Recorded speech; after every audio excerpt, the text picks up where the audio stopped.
may be the greatest catch I've ever seen in my life.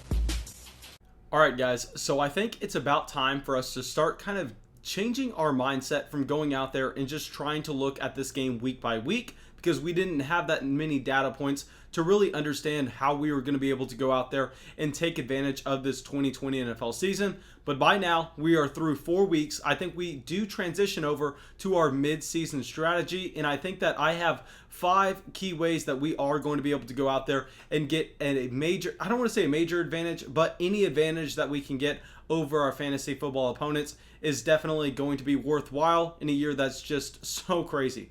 But guys, I will let y'all know, just please, my birthday's tomorrow. All I'm asking, I'm not letting y'all know that just so I can get a bunch of birthday wishes. I'm letting you know that so I can beg for likes and beg for comments. All I want, guys, go down there, please leave a comment, leave a like, help us in the YouTube algorithm, and thank you guys. Let's get into the video. I don't want to waste too much time, and let's talk about our first piece of strategy that we are going to go into for our mid-season campaign in 2020. So this is going to be understanding running back positional scarcity.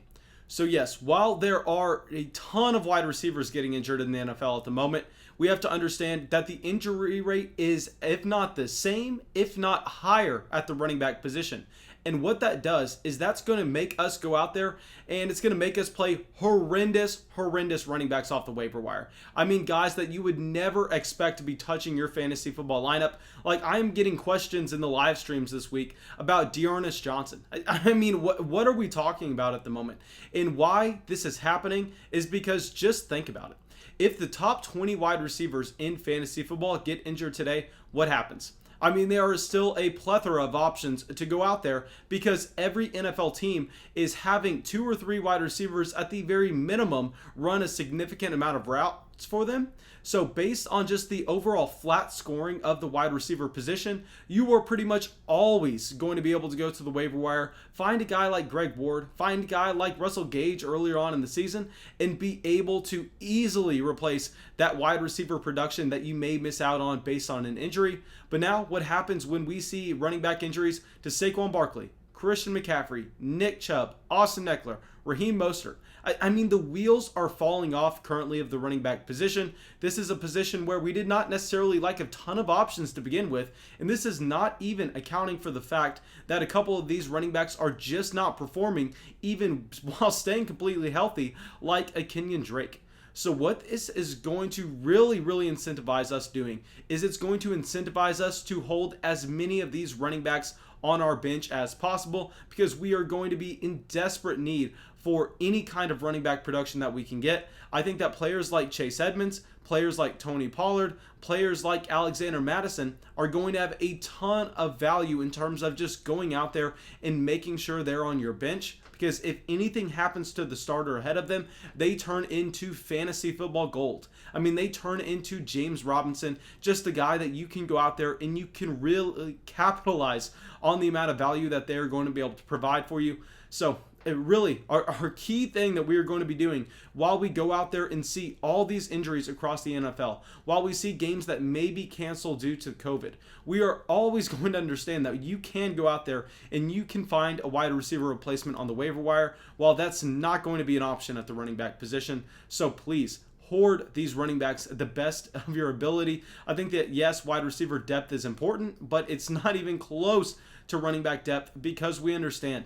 I mean, you are not going to be able to go out there and get a running back off the waiver wire each and every week. We are going to continue to see injuries. We are only going to see more teams be off each week due to bye, and that's best case scenario, assuming no games get canceled due to COVID. So please understand, running back is king in a game that the positional scarcity is going to be sky high. Okay. Now, our next piece of advice, and y'all know if y'all hang out in the live streams a lot, this is going to be something that I talk about all the time, and you won't really hear about it on many fantasy football channels at all, and I don't know why. It's something that so many people could really benefit from understanding, but it's understanding where your current team is in the standings. Now, understanding the difference between a 4-0 team and a 3-1 team versus a 0-4 team and a 1-3 team, and what they should be doing in terms of making moves, making trades. I mean, they're going to be worlds apart. I've been saying this. Like, if you were 0-3 last week, the last thing that I was advising you to do was go out there and trade for a Michael Thomas or a Christian McCaffrey. But, I mean, if you were 3-0 last week, those were the players that we were going out there and aggressively targeting. And that's why it's really hard for me to go out there and list off players that I think are strong buys at just any position, regardless of what situation your team is in. It's always going to be having to take it by a case-by-case basis, and this is something that's going to be extremely valuable when trying to evaluate what roster moves you should make going forward. So just know, if you are one of these teams that is currently 0-4 or 1-3, you are in desperate need of fantasy football production, because unless you win your next couple weeks, it's not going to matter how your team looks in week 8, because if you roll into week 5, I mean, go and lose this week while you're 0-4 and then go 0-5, I'm very sorry, man, but you are most likely 99% of the time not going to make your fantasy football playoffs. So it does not matter how good of a price that you went out there and got on Christian McCaffrey. Whereas if you're 4-0 and you go out there and you get a bargain on Christian McCaffrey, even if McCaffrey loses the next 2 weeks and you fall to 4-2, and then you have that instant 30-point per game production coming in from your running back one spot once Christian McCaffrey comes back, that is going to vault you up to where you are already at the top of the standings, but you are just going to be an even stronger contender, where that's what's great about getting an early start to the season in the win category, because it's going to give you so much more flexibility with the roster moves that you can make. So please, guys, understand that I will be going through it more in the live streams that we're live streaming every single night at 8:30 p.m. Central and on Sunday morning. If you want to come in, ask me specifically about your team. Now, not the last thing. We're going to talk about 3 more things. Don't know why I said that, but the next thing we're going to talk about is depth. Okay, I've already kind of referenced this in terms of running back depth, but it's also going to be extremely important at the wide receiver position where you can afford it. Because we understand that, yes, in a normal fantasy football season, depth is going to be very important to get through the bye weeks. And this is just a regular year that the injury rates aren't skyrocketed, that the games aren't in question due to COVID. Now, just say that 1 to 2 games a week get canceled due to COVID. I'm not necessarily going out there and saying that's 100% going to happen, but I think it is a possibility that we have to go out there and have to understand. And at the same time, we also understand that the injury rates this year are sky high, and we are going to continue to see players get injured throughout the next few weeks. And on top of all of this, I mean, if you've had a hard time fielding a starting lineup so far, just know we are about to hit the bye weeks. So, I mean, guys, I promise y'all think it's rough in week 5.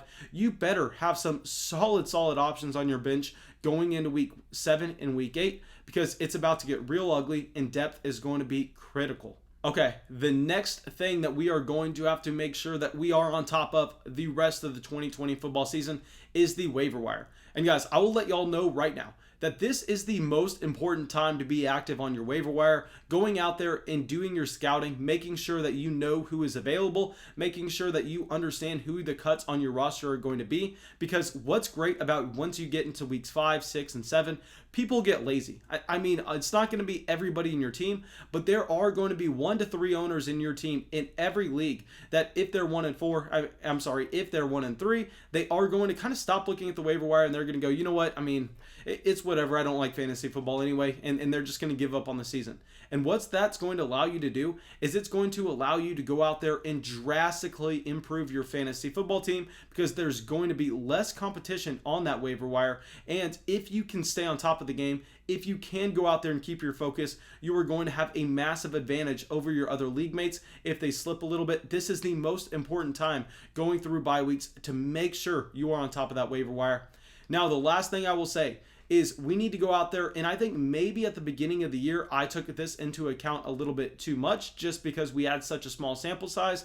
But now that the sample size is beginning to get larger, I think that looking at our fantasy players matchups are going to be even more important, because we understand that how the players are being used in their offenses, as well as how the defenses tend to go up against maybe a slot wide receiver, a boundary wide receiver, a pass catching running back. We have a much better understanding of the defense that your player is going against.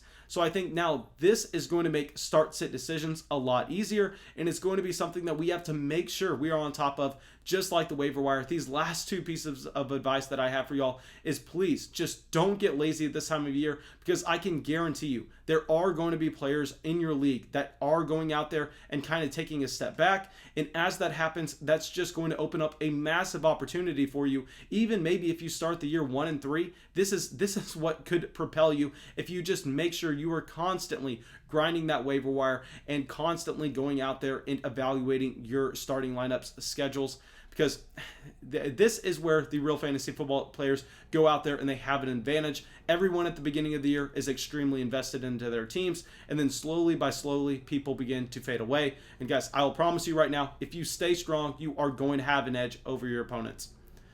But thank you guys. I really hope y'all enjoyed the video. I really hope y'all got something from it. As always, if y'all did, please make sure you go down there, drop a like, and I will see y'all in those streams tonight.